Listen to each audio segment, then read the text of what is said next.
đấy sọ cái lâu ấy nè những cái vỡ lừa tụi mày nè nè ngoan một vỡ nó một vỡ cực kỹ nó này sọ cái lâu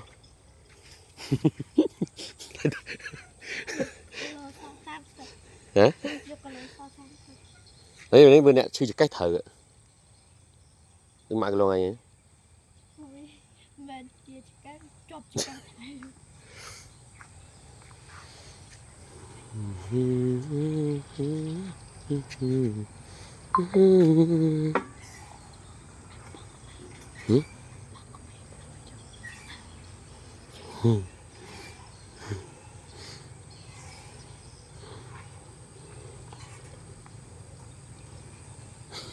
Mời con bắt đầu.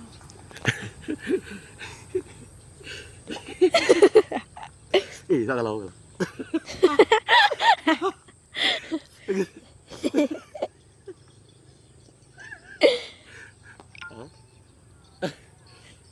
cái bao nhiêu ta Hạt là nước bệnh. hả Hạt là nước bệnh nha.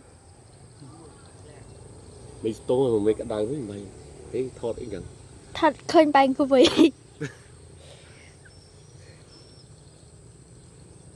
rồi đấy dạ chưa cá chưa cá Mẹ thấy lan không? mà trời Khát đồ.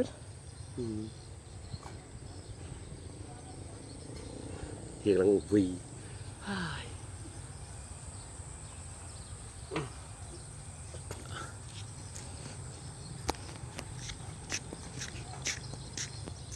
Nắng bò bò đài. hiện nay đã tìm nơi tìm nơi đến nơi đến nơi đã đến nơi để thọt bờ một thọt cho Cho lắm phải chơi có hòm.